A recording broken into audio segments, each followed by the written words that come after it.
Selon une étude sur une enquête d'ailleurs du ministère de l'Intérieur, le sentiment d'insécurité en France s'aggrave. J'avais pas besoin de l'enquête. Je les adore, le ministère de l'Intérieur, mais on n'avait pas besoin de l'enquête. C'est pas vraiment le sentiment en plus. Je pense que c'est l'insécurité s'aggrave. Il y a Gilles Verdez qui veut dire oui, non, il y a un sentiment d'insécurité. C'est comme les températures de ressenti. Voilà, non, Gilles Verdez, je vous le dis. Et il y a un mot qui est très controversé en ce moment, c'est la mexicanisation. Alors, c'est-à-dire que c'est en voie de mexicanisation. Alors, je sais qu'il ne plaît pas à Gilles Verdez ce mot, c'est pour ça que j'arrête pas de le dire, parce que j'aime bien quand ça ne plaît pas à Gilles Verdez. Merci. Un Français sur 10 ne veut plus sortir de chez lui car il a trop peur. La France est-elle un pays trop dangereux? D'ailleurs, la question n'est pas bonne. Un pays trop dangereux. Y a-t-il trop d'insécurité en France? C'est ça vraiment la question. Bien sûr que oui. Il y a énormément d'insécurité en France. Moi, déjà, je vais répondre à cette question. Je vais vous dire, aujourd'hui, les Français et les Français qui nous regardent vivent aujourd'hui avec l'insécurité dans la tête tout le temps. Quand une jeune fille sort de chez elle, elle ne se dit pas je vais mettre une jupe. Elle se dit comment je vais cacher ma jupe.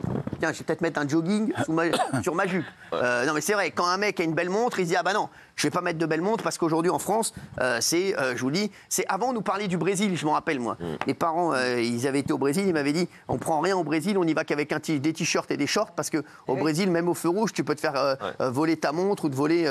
Mais aujourd'hui, on est au même niveau, sachez-le. Aujourd'hui, tous les gens vivent avec l'insécurité en tête. L'insécurité, pour moi, qu'est-ce que c'est?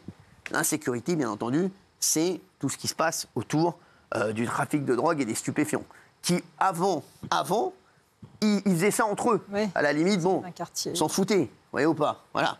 Mais aujourd'hui, ce qui se passe, c'est qu'ils sont dans les villes, ils sont dans les centres-villes, ils sont dans les campagnes, ils sont partout. Et le trafic de drogue, aujourd'hui, éclabousse énormément de Français qui n'ont rien à voir là-dedans et qui sont touchés par le trafic de stupéfiants. Ça, c'est une première insécurité, type d'insécurité qu'on n'avait pas avant.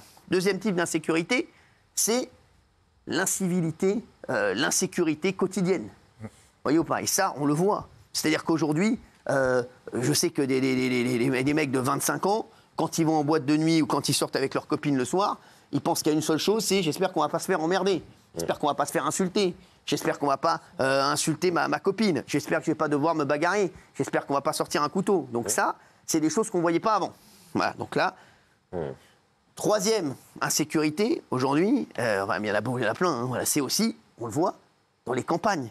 Avant, il n'y avait pas autant d'insécurité dans les campagnes, Fabrice Division, on est d'accord. Aujourd'hui, il y a une insécurité incroyable dans les campagnes, et même le trafic de drogue a intégré les campagnes, alors qu'avant, c'était beaucoup plus tranquille.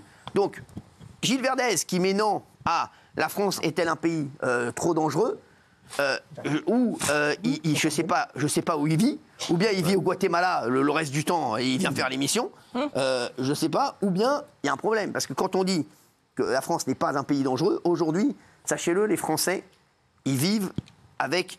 Je voulais que je vous dise, il a augmenté de 14% en un an, l'insécurité a augmenté de 14% en un an dans les quartiers et villages.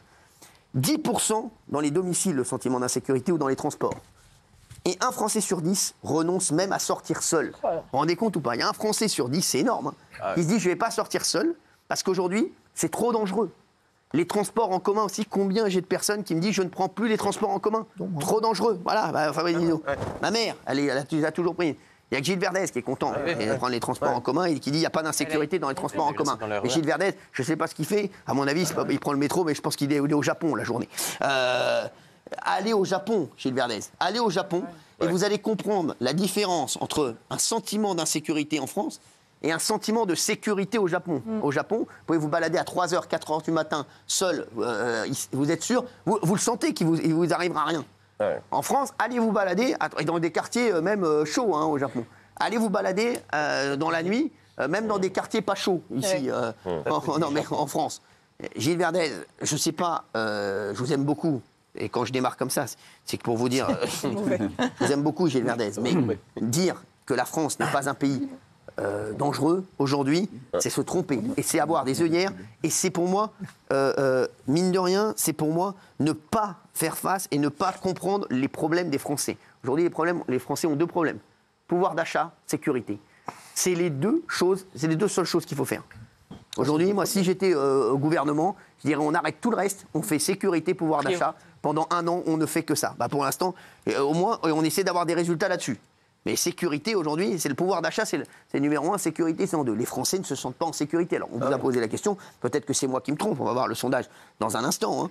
Mais pour Gilles Verdez, la France n'est pas un pays dangereux. Non, mais moi aussi, je ne me sens pas en sécurité. Je l'avais déjà dit ici sur le plateau, ça c'est clair. Mais en tant que Gilles Verdez ou en tant que citoyen?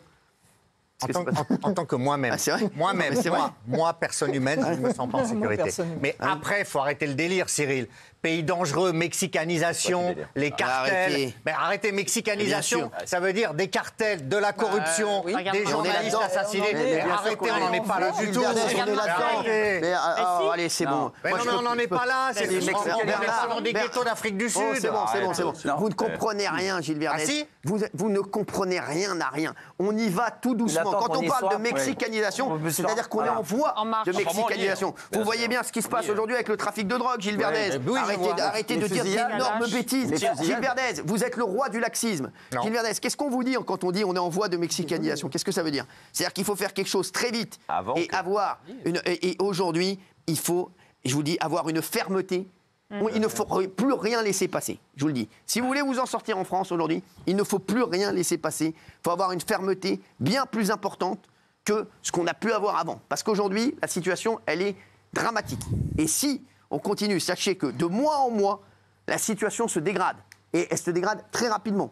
Donc c'est où il y a quelqu'un qui fait preuve d'une extrême fermeté, comme semble le faire Bruno Retailleau, le ministre de l'Intérieur, qui ne laisse rien passer, ou bien, je vous le dis, là, quand on dit qu'on va être en voie de mexicanisation, on est en voie de mexicanisation parce qu'on va devenir le Mexique à horizon 1 an, 2 ans, avant même les prochaines élections, Gilles Verdez. Donc vous, Gilles Verdez, qui je ne sais pas où vous vivez, Gilles Verdez, mais sachez-le, il faut tirer la sonnette d'alarme parce que des discours comme ça, aujourd'hui, pour moi, ce sont des discours qui sont dangereux.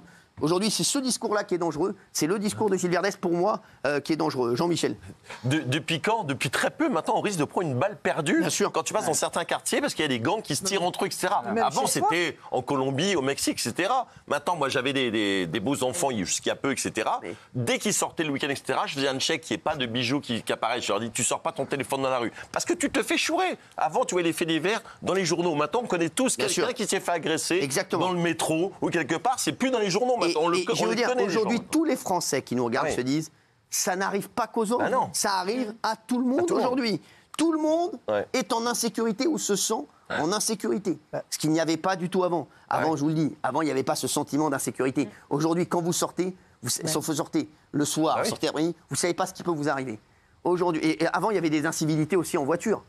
Aujourd'hui, moi, j'ai plein de jeunes femmes qui me disent, moi, je fais en voiture, qui était un peu nerveuse en voiture, elle me dit maintenant, je fais plus rien parce que je sais qu'aujourd'hui, ça peut se terminer par un couteau.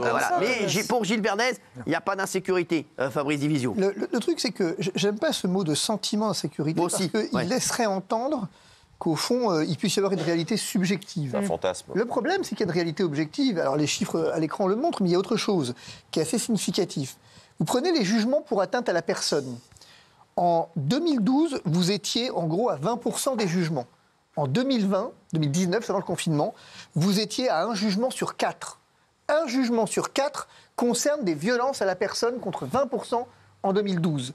Et quand vous regardez, il y a eu 30% d'augmentation en 10 ans des plaintes pour coups et blessures, tandis que les violences sexuelles ont explosé. Donc il y a une réalité objective pénale, en fait.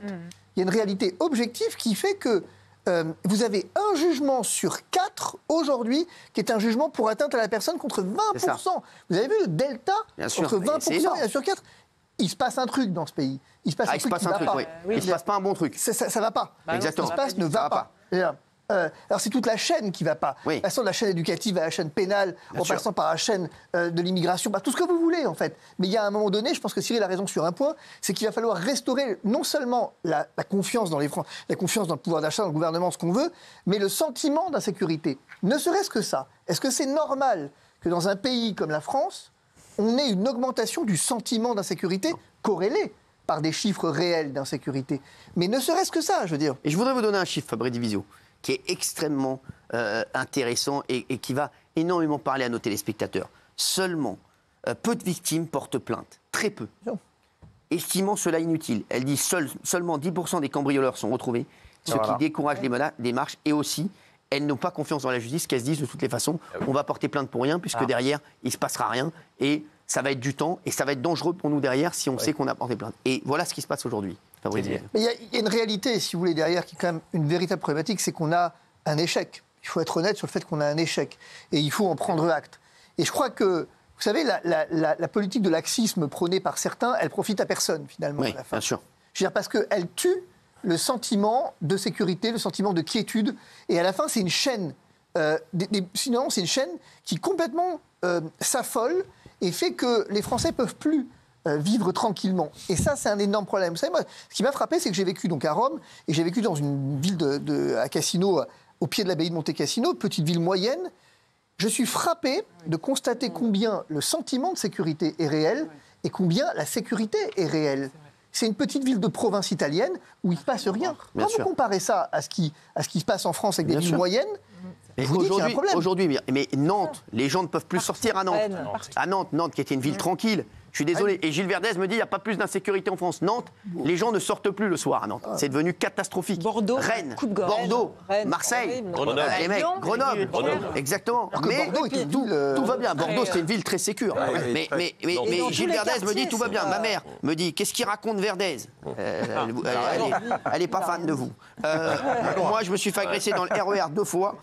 Et pourtant, je l'ai pris pendant 33 ans, même tard. Voilà. Donc voilà. Et elle s'est fait agresser en deux fois en un mois. Mais c'est vrai que, par exemple, je vous donne un exemple, moi, mes enfants, pour le coup, mes filles en particulier, quand une de mes filles sort à 20h30 de la fac à Paris, il n'est pas question de la laisser prendre les transports en commun. Ah, mais vous vous rendez compte où on en est? Vous vous rendez compte où on en est? Il nous reste 30 secondes. Et déjà, il y a 10 ans, Calogero, il avait sorti une chanson, Un regard en croix à Grenoble, il y a 10 ans, un mec qui était décédé. Et Chirol pour un regard. Exactement.